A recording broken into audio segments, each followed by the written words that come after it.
Our first speaker on the floor is Principal of Espergærde Gymnasium, Henrik Boberg.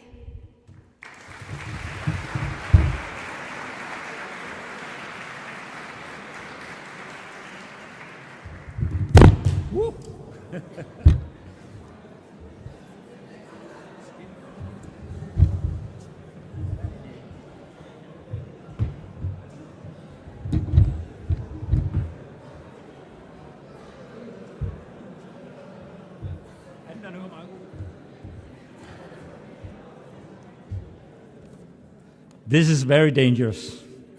Thank you. I'm very happy to be able to welcome you all to this year's Model United Nations Conference in Denmark, held at Espergærde Gymnasium HF, but opened here at the beautiful surroundings of Glyptoteket. A special welcome to the Speaker of the Danish Parliament, Mogens Lykketoft, and to our guests from abroad, Balerno High School, Scotland, Boberg High School, Turkey, Klosterschule Gymnasium, Germany, Leibniz Gymnasium, Germany, Liceo Manara, Italy, Malmö Borgerskole, Sweden, Mahai Vitasul International College, Romania, Oberschule zum Dom, Germany, Tallinna Saksa Gymnasium, Estonia, and Zenit University College, Ghana. Also a warm welcome to our guests from Denmark, Birkerød Gymnasium, Lyngby Gymnasium, Nyborg Gymnasium, Nørre Gymnasium, Rungsted Gymnasium og Rysensten Gymnasium.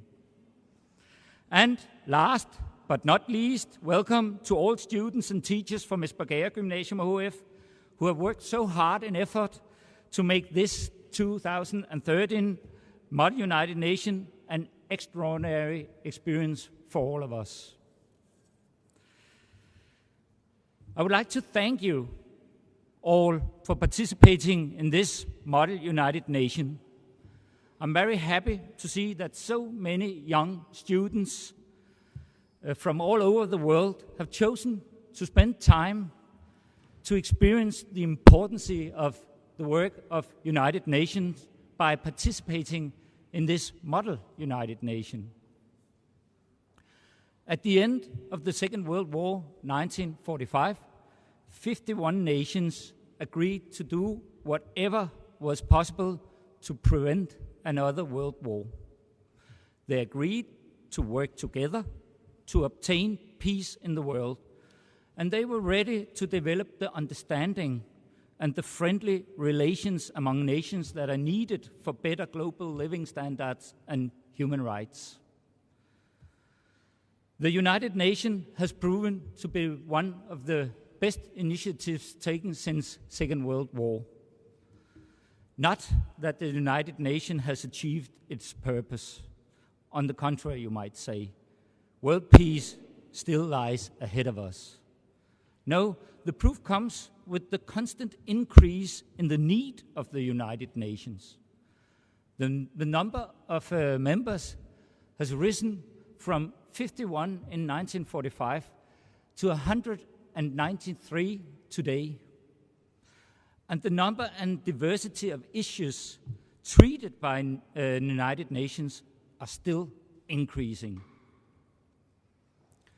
The reason for this increased need for the United Nations is that the world constantly are getting smaller, and more challenges change from being national matters to becoming international matters.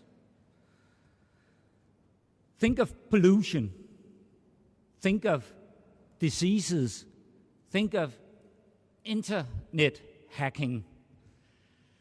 They obey no national borders. They travel constantly faster as new technology develops. Therefore, it is an international task. It is a task for the United Nations to deal with that kind of challenges. Recently, in 2011, the Syrian civil war started.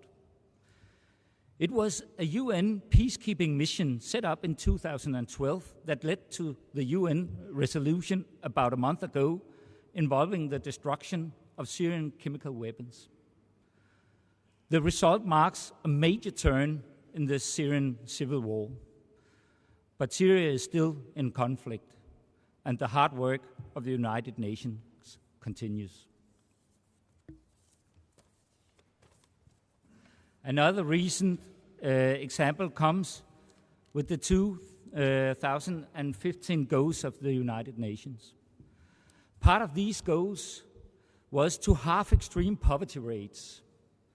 This goal that the United Nations is a goal that the United Nations has already achieved today.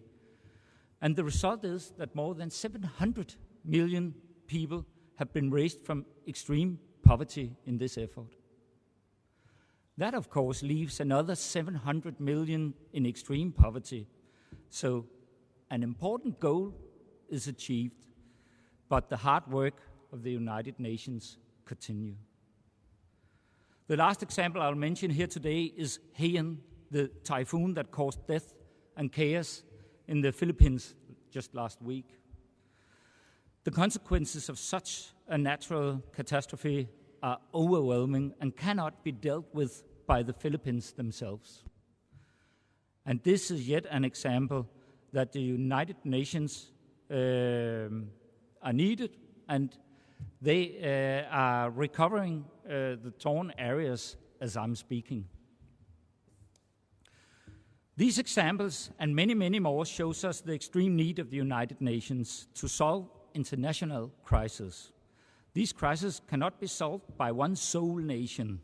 Therefore, nations need to work together to overrule national interests in order to solve international crises. And exactly overruling national interests is maybe the United Nations' greatest challenge at the moment. The work of the United Nations builds on mutual understanding of the differences that are between nations. If we do not understand and tolerate these differences, we cannot solve the difficult problems that the United Nations work with. Understanding and tolerance therefore need much more attention on the global political scene if we are to accomplish results, more results, and faster results. That is why so many welcomed that the United States President Barack Obama spoke by telephone with Iranian President Hassan Rouhani about a month ago. It was the first direct conversation between leaders in Washington and Tehran since 1979. And it raised the possibility that a deal can be reached over Iran's controversial nuclear program.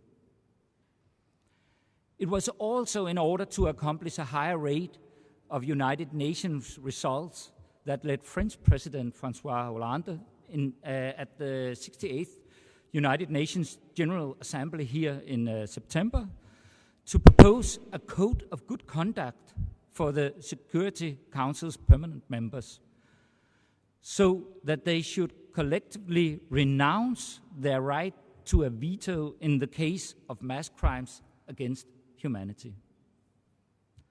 These are examples that steps are taken towards a higher level of understanding and tolerance among nations in the United Nations. And then, of course, today we witness another very powerful step towards the essential mutual understanding among nations of different interests. This model United Nation. And that is exactly why I am so happy and proud to see so many young people connecting here at Espergærde Gymnasium HF's Model United Nation 2013. You are young, you are open-minded, and you're ready to learn about differences among countries. You're also aiming to have a good time and making friends with other young people from all over the world. And along with these new international friendships come new international understanding and tolerance. In other words, by becoming friends, you are building the foundation of many great United Nations achievements in the future. And for that, I am especially grateful. Thank you.